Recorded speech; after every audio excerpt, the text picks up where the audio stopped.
GS news YouTube channels లో మీ వ్యాపార ప్రకటనల కోసం ఈ నంబర్కి కాల్ చేయండి.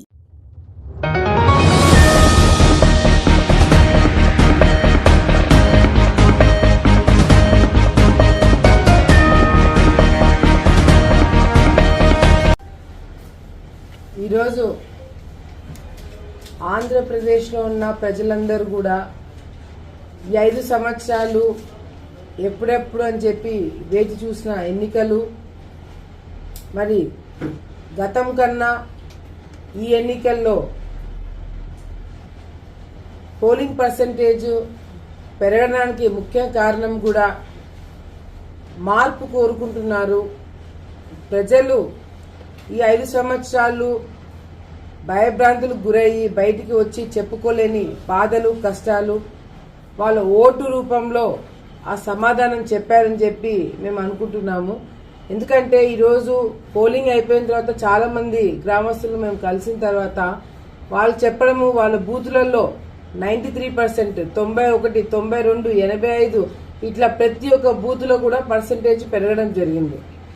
మరి పెద్ద శాతంలో మరి ప్రజలు బయటికి వచ్చి ఓటు వేయడమే కాకుండా ఎండ అనేది కూడా పక్కన పెట్టి 6:30కే వచ్చి బూతుల కాడ వెయిట్ చేయడం అనేది కూడా నిజంగానే ప్రజల్లో తిరుగుబాటుతనము, ఆ మార్పు రావాలనే ఆలోచన ఆ రోజు పోలింగ్ బూతుల కాడ చాలా స్పష్టంగా కనపడింది. అభివృద్ధి బాటలో మనం ఆలగడ్డ వెళ్ళాలి, ఆలగడ్డ అభివృద్ధి చెందాలి, అందరం బాగుండాలి అనే ఒక ఆలోచనతో ఈరోజు ప్రజలు ఓటు వేయడం జరిగింది. గతంలో పోలింగ్ ఆలగడ్డలో జరుగుతున్నప్పుడు కూడా చాలా సందర్భాల్లో చాలా చోట్ల కూడా గొడవలు జరిగినాయి. అందుకే ఆలగడ్డని ఎన్నికల కమిషన్ హైపర్ సెన్సిటివ్ ఏరియా కింద కన్సిడర్ చేసి ఇక్కడ ఎక్కువ ఫోర్స్ దింపడం కావచ్చు, పోలీస్ డిపార్ట్మెంట్ పైన ప్రెషర్ ఎక్కువ పెట్టడం కావచ్చు, ఇవన్నీ కూడా ఎన్నికల కమిషన్ సెంట్రల్ నుంచి కూడా మానిటర్ చేసి ఇక్కడ ఎటువంటి ఇబ్బంది కలగకుండా ఉండాలి అని చెప్పి కూడా అన్ని చర్యలు కూడా ఆ రోజు పోలింగ్ రోజు తీసుకోవడం జరిగింది. పోలీస్ డిపార్ట్మెంట్ వాళ్ళు కూడా అందరం కూడా సహకరించడం జరిగింది, ముఖ్యంగా ప్రతిపక్షంలో ఉన్న వాళ్ళు మేము. ఎందుకంటే ఈరోజు ఓటింగ్ పర్సంటేజ్ పెరగాల, ఓట్లు ప్రజలు బయటకు వచ్చి స్వచ్ఛందంగా ఓట్లు వేయాలా, ముఖ్యంగా మొదటిసారి ఓటు వేసే వాళ్ళు ఈ ఓటు వేసేటప్పుడు ఎటువంటి గలాటాలు జరగకుండా సాఫీగా జరిగితే వాళ్ళని కూడా రేపు పొద్దున ఓటు వేయడానికి బయటికి రావడానికి కూడా ఎటువంటి ఇబ్బంది లేకుండా ఒక బాగుంటుందని ఒక ఆలోచనతో కూడా మేమెవరం కూడా అటువంటి ఆలోచనలు గతంలో లేవు, ఇప్పుడు కూడా పెట్టుకోలేదు. కానీ ఈరోజు ఎంత దురదృష్టం అంటే ఒక పక్కన ఓటింగ్ పర్సంటేజ్ పెరిగింది, ఎక్కడ కూడా గలాటలు జరగకుండా చూసుకోవడం జరిగిందని చెప్పి మేము మాట్లాడడం జరుగుతుంది. కానీ ఈరోజు గంగుల ప్రభాకర్ రెడ్డి గారు ప్రెస్ మీట్ పెట్టి మరి ఏదైతే ఆయన గాంధీజీ తర్వాత ఆలగడ్డలో ఆయనే అని చెప్పి అనుకొని మాట్లాడుతున్నాడు. ఈరోజు ఆయన మర్చిపోయి, పాపం వయసు అయిపోయింది కాబట్టి ఆయన మర్చిపోయినట్టున్నాడు.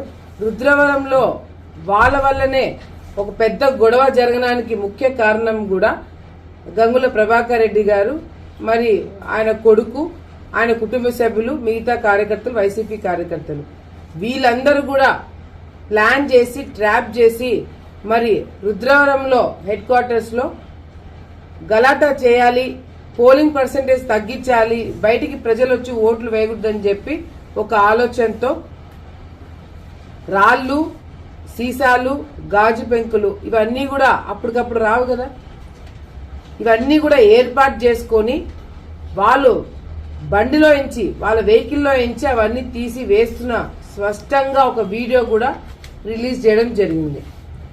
మరి వాళ్ళ వెహికల్లో గాజు పెంకులు, గాజులు, సీసాలు, రాళ్లు ఎందుకు పెట్టుకున్నారు అని గాంధీజీ గారిని అడుగుతున్నాం మేము ఈరోజు. మరి ఏ గాంధీజీ, ఆలగడ్డకి గాంధీజీ ఈరోజు ఏ గొడవల గురించి మాట్లాడుతున్నారో, దేని గురించి మాట్లాడుతున్నారో, ఆలగడ్డ ప్రశాంతంగా ఉండాలంట కానీ వీళ్ళు మాత్రం గొడవలు చేయొచ్చంట. ఆలగడ్డ ప్రశాంతంగా ఉండాలంట కానీ వీళ్ళు మాత్రం గాజు పెంకలు, గాజు గ్లాసులు, తర్వాత రాళ్లు పెట్టుకుని కార్లలో తిరగచ్చంట. ఆలగడ్డ ప్రశాంతంగా ఉండాలంట, ఈసీ ఇచ్చిన పర్మిషన్ ప్రకారం క్యాండిడేట్ వెనుక 2 బండ్లు ఉండాలంటే వీళ్ళు 10 బండ్లు పెట్టుకుని తిరుగుతారంట. ఒక్కొక్క బండ్లో 10 మందిని కుక్కుని పక్క తాలూకా నుంచి మనుషులను తీసుకొచ్చి వీళ్ళు తిప్పుకుంటున్నారు. ఆలగడ్డ ప్రశాంతంగా ఉండాలంట, కానీ ఎరుగుడు దించి మనుషులు దింపుకుంటారంట ఆ టౌన్లోకి. కానీ ఇవన్నీ మాట్లాడుతుంటే నిజంగా గంగుల ప్రభాకర్ రెడ్డి గారు మాట్లాడుతుంటే ఆయన ఇంకా ఈ 5 సంవత్సరాలు నిద్రపోయి ఇంకా లేచినట్టుగా లేరు, ఇంకా కలలు కంటున్నట్టుగా అనిపిస్తుంది. ఎందుకంటే గంగుల ప్రభాకర్ రెడ్డి గారు బౌన్సర్లను తెచ్చినామంట, బౌన్సర్లను తెచ్చి ఆలగడ్డలో మేమేదో సృష్టించినామంట, గలాటాలు సృష్టిస్తున్నామంట, లేకపోతే ఏదో ఒకటి క్రియేట్ చేస్తున్నామని చెప్పి మన ఆలగడ్డ గాంధీజీ గారు మాట్లాడుతున్నారు. నిజంగంటే నేను ఆలగడ్డ గాంధీజీ గారు ఆయన గంగుల ప్రభాకర్ రెడ్డి గారిని అడుగుతున్నాను, ఆలగడ్డలో నేను పోలింగ్ రోజు బయట తిరుగుతున్నప్పుడు గాని, నేను గాని, నా తమ్ముడు జగత్ విఖ్యాత్ రెడ్డి కావచ్చు, లేకపోతే నా కుటుంబ సభ్యులు కావచ్చు, నా భర్త కావచ్చు, మేము బయట తిరుగుతున్నప్పుడు ఏ ఒక్క బౌన్సర్ అయినా, ఏ ఒక్కడైనా ఎవడి కంటికన్నా కనిపించినారా? ఎవడైనా బూతుల దగ్గరికి పోయినారా? అసలు మా బండిలలో లోకల్ గా ఉన్న వాళ్ళు కాకుండా అవుట్ సైడర్స్ ఎవరైనా కూర్చున్నారా అనేది మీరు నిరూపించగలుగుతారా అని చెప్పి ఈరోజు మన ఆలగడ్డ గాంధీజీ గారైన గంగుల ప్రభాకర్ రెడ్డి గారిని మేము అడుగుతున్నాం. మేము పోలింగ్ బూతుల కాడికి వెళ్తున్నప్పుడు కావచ్చు, లోపలికి వెళ్తున్నప్పుడు కావచ్చు, సీసీ ఫుటేజ్ అన్ని చోట్ల పెట్టినారు కదా, డ్రోన్స్ పెట్టినారు కదా, ఎన్నికల కమిషన్ వాళ్ళు డ్రోన్స్ పెట్టినారు కదా, హైపర్ సెన్సిటివ్ ఏరియా కదా, మరి పోలీస్ డిపార్ట్మెంట్ వాళ్ళు ఏం చేస్తున్నట్టుగా బయట నుంచి మేము తెప్పించుకుంటుంటే ఏ ఒక్కటైనా మీరు నిరూపించగలుగుతారా?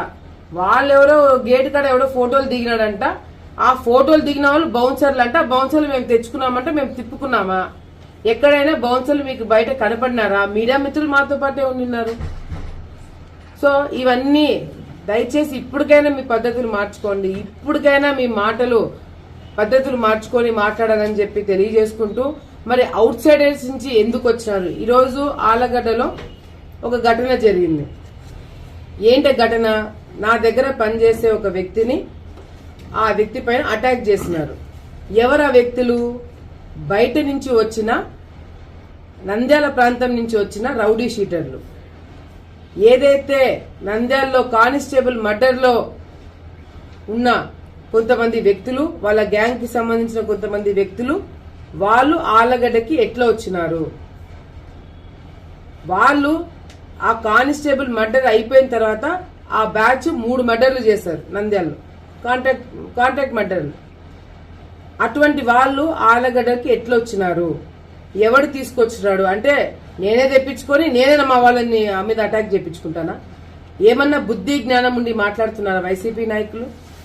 మా ఇంటి ముందర నా వ్యక్తి పైన అటాక్ జరిగింది, బయట నుంచి వచ్చిన వాళ్ళు అటాక్ చేసినారు.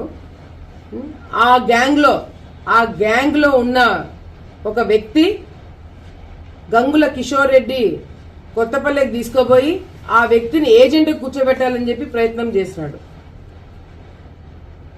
మరి వైసీపీ నాయకులు గూండాలని, రౌడీ షీటర్లని, పక్క తాలూకాలో ఉన్న వాళ్ళని అక్కడ ఉన్న వాళ్ళని తీసుకొచ్చి ఇక్కడ ఏజెంట్ కూర్చోబెట్టడానికి ఎందుకు ప్రయత్నం చేసినారు? కొత్తపల్లెలో ఆ వ్యక్తులు తిరగడం అనేది కూడా పోలీసులు గమనించినారు. ఆ సీసీ ఫుటేజ్ కూడా బయటికి వచ్చినాయి. ఆ వ్యక్తిని మీరు కవ్వా బ్యాచ్, ఈ బ్యాచ్ అంతా కూడా కానిస్టేబుల్ మర్డర్ కేసులో ఉన్న వాళ్ళందరూ కూడా దాంట్లో ఒకడు, ఆ మర్డర్ కేసులో ఉన్నాడో లేదో తెలియదు వాడు, కానీ వాడైతే ఆలగడ్డలో వాడికి ఓటు లేకపోయినా కొత్తపల్లికి తీసుకుపోయి వాళ్ళని ఏజెంట్ కూర్చోబెట్టడానికి ఎందుకు ప్రయత్నం చేసినారు?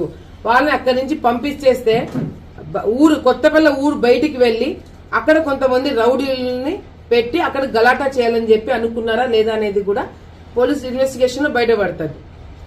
ఇప్పుడు కూడా మేము చాలా ప్రశాంతంగా ఉన్నాము. పోలీసులు ఏదో చేస్తాం మేడం, మేము కంపల్సరీగా న్యాయం చేస్తాము, ఇన్వెస్టిగేషన్ చేస్తున్నామని చెప్పి అంటున్నారు. కాబట్టి కూడా నేను వెయిట్ చేస్తా. చట్టం తన పని తను చేసుకొని పోతుంది. చూస్తాను ఎంతవరకు పని అవుతుందో. ఎందుకంటే వాళ్ళు చేయకపోతే మాత్రము తప్పకుండా ఆ వ్యక్తికి కావచ్చు, మాకు కావచ్చు, న్యాయం జరిగేలాగా మేమే చేసుకోవడం జరుగుతుంది. ఎందుకంటే ఈ విధంగా నంద్యాల్లో రౌడీలుగా, గూండాలుగా తిరిగే చిల్లర బ్యాచ్ అంతా ఆలగడ్డకు వచ్చి రౌడీజం చేస్తామంటే ఇక్కడ చూస్తూ కూర్చున్న వాళ్ళు ఎవడూ లేడు. అసలు నంద్యాల బ్యాచ్ వచ్చి ఆలగడ్డలో రౌడీజం చేస్తుంది. నంద్యాలలో రౌడీ షీటర్లు, నంద్యాలలో కాంట్రాక్ట్ మర్డర్లు రేపు పొద్దున మా మీద చేసినారు. రేపు పొద్దున ఇదే వైసీపీ నాయకులు ఎవరైనా వైశాస్ని బెదిరించాలంటే వీళ్ళని వాడుకోరా? ఎవరైనా ల్యాండ్ కబ్జా చేయాలనుకుంటే వీళ్ళని వాడుకోరా? రౌడీలను గుండాన్ని తీసుకొచ్చి రాజకీయం చేస్తున్నారా? గాడిదలు కాస్తున్నారా? ఈ రోజు మాకు నీతులు చెప్తున్నాడు ఇక్కడ ఉన్న గంగుల ప్రభాకర్ రెడ్డి గారు. ఖండిస్తున్నాడంట. దేనికి ఖండిస్తున్నారు? దగ్గరుండి మీ వైసీపీలో ఉన్న, మీ పార్టీలో ఉన్న వ్యక్తి అదే నంద్యాల బ్యాచ్ ని తీసుకుపోయి కొత్తపల్లిలో law and order problem create చేయాలని చెప్పి చూస్తున్నారు. ఇంతవరకు ఆళ్లగడ్డలో అటువంటి సంస్కృతి రాలేదు. మీరు చేసే అరాచకాల వల్ల ఈ రోజు కాంట్రాక్ట్ మర్డర్లను తీసుకొచ్చి ఇక్కడ రౌడీజం చేస్తున్నారు. నేను ఎటువంటి ప్రెషర్ పోలీస్ డిపార్ట్మెంట్ వాళ్ళ మీద పెట్టలేటే వద్దని చెప్పినా నేను డిఎస్పీ గారికి.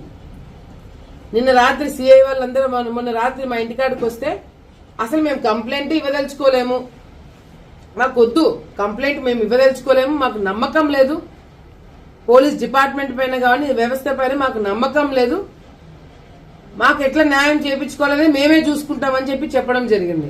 కానీ ఎస్పీ గారు లేదు మేడం మీరు కంప్లైంట్ ఇప్పించండి, జరిగింది లా అండ్ ఆర్డర్ ప్రాబ్లం, రేపు పొద్దున ఇంకెవరికైనా జరగచ్చు అని చెప్పి అంటే అప్పుడు కంప్లైంట్ ఇవ్వడం జరిగింది. అసలైతే కంప్లైంట్ కూడా నేను ఇవ్వదలుచుకోలేదు మా తరపు నుంచి. మా వాళ్ళకు కూడా చెప్పిన కంప్లైంట్ ఇవ్వడం వేస్ట్ అని. రౌడీజం కాదు ఇది, ఫ్యాక్షనిజం కాదు ఇది.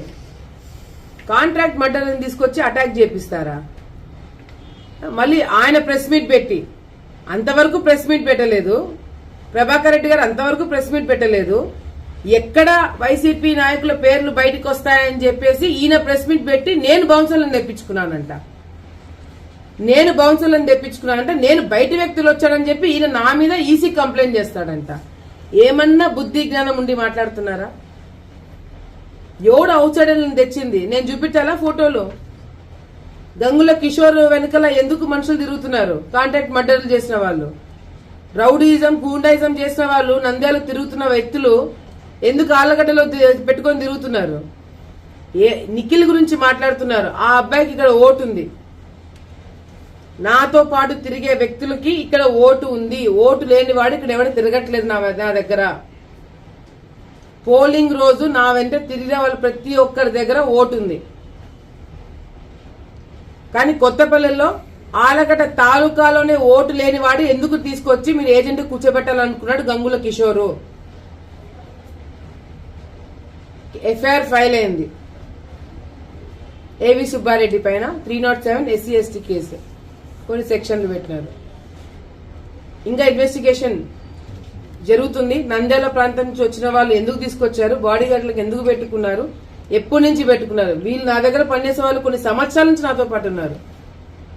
కొన్ని సంవత్సరాల నుంచి 8 సంవత్సరాలు, 9 సంవత్సరాలు, 10 సంవత్సరాలు, 4 సంవత్సరాల నుంచి నా దగ్గర ఉన్న వాళ్ళు ఉన్నారు. కరెక్ట్ గా ఎన్నికలు కోడ్ వచ్చిన తర్వాత 10 రోజులు ఉంది అనంగా తీసుకొచ్చి నంద్యాల వాళ్ళని ఇక్కడ ఎందుకు పెట్టుకున్నారు? గొడవలు సృష్టించడానికి పెట్టుకున్నారు. హైపర్ సెన్సిటివ్ ఏరియా కాబట్టి ఆ రోజు బయట నుంచి వచ్చిన ఫోర్స్ అంతా చాలా స్ట్రిక్ట్ గా చేసింది కాబట్టి గొడవలు జరగలేదు. టౌన్ లో ఎక్కువ చాలా స్ట్రిక్ట్ గా చేశారు కాబట్టి గొడవలు జరగడానికి అవకాశం లేక, దిక్కు లేక ఆలగడ్డలో గొడవ పెట్టుకోవడానికి సాధ్యం కాక పోయి రుద్రవరంలో గొడవలు పెట్టుకున్నారు. మీరు సిగ్గుచేటు. డెఫినెట్ గా ఇన్వెస్టిగేషన్ లో అసలు కిషోర్ వాళ్ళని తీసుకుపోయి ఎందుకు కొత్తపల్లిలో పెట్టారనేది కూడా ఈ కేసులో బయటపడతాది. ఫోన్లు స్విచ్ ఆఫ్ చేసుకుని ఒక్కొక్కరు పారిపోయినారు. పోలింగ్ అయిపోయిన వెంటనే పారిపోవాల్సిన అవసరం ఏర్పడింది. డెఫినెట్ గా ఎన్నికల కమిషన్ కి నేను దీని అన్ని ఏం జరుగుతుందో నేను అన్ని కూడా ప్రూఫ్లతో సహా, ఫోటోలతో సహా అన్ని కూడా నా దగ్గర పెట్టుకున్నాను. ఇప్పుడు ఏమి నేను చెప్పను, మాట్లాడను.